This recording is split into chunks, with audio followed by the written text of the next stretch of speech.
Creating and populating a MySQL table for user data. In this tutorial, we're walking through the process of creating and populating a basic MySQL table for managing user data. The table includes essential fields like ID, first name, last name, email, and password. Here's what we are doing step by step. Table creation: we start by defining the ID column as the primary key and set it to auto-increment, ensuring each entry has an ID, primary key. The ID column serves as a unique identifier for each user. We define it as an integer, int, with a maximum length of 11 digits, int 11. It is also set to auto-increment, which means MySQL will automatically assign the next available number to this field whenever a new record is added. This ensures every user has a unique and sequential ID first_name, first name. The first_name column is used to store the user's first name. We define it as a varchar with a length of 255 characters. Varchar is short for variable character, meaning the field can hold text of varying lengths up to the maximum limit. This is perfect for names, which can vary in length. Last_name, last name.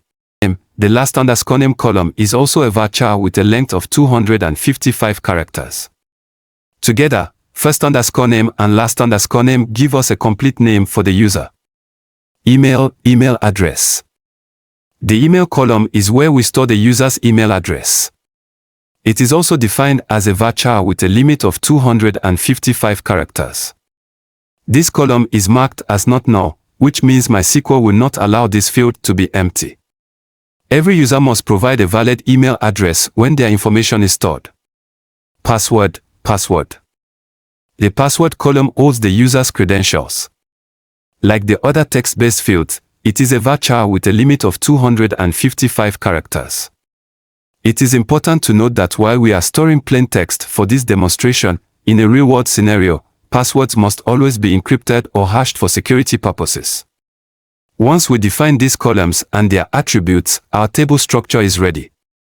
Data that will be stored. Each column has specific attributes, such as a name, data type, and constraints. Here's an example based on our users table. Column name: every column must have a unique name. This helps us identify and work with the data. In our table, the column names are ID, first_name, last_name, email, and password. Data types: the data type determines the kind of data that can be stored in a column, such as numbers, text, or dates. For instance, int, integer used for numbers without decimal points, such as ID. Varchar, variable character used for text with varying lengths, like names, emails, or passwords. Date, time, used for storing date or time values. Choosing the right data type is crucial for efficient storage and performance. For example, using int for numbers instead of varchar saves space and ensures numeric operations can be performed efficiently. Data insertion: now that our table is created, it's time to insert data into it. Here, we are inserting a single record into the users table. Let's go step by step. First name. The first name for this user is Mike.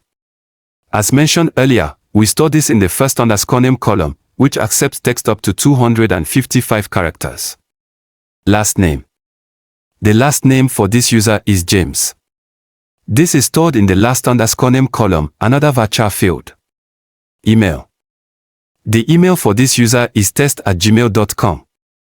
It's stored in the email column, which requires a valid email format. Emails are critical as they are often used for user communication and account recovery. Password.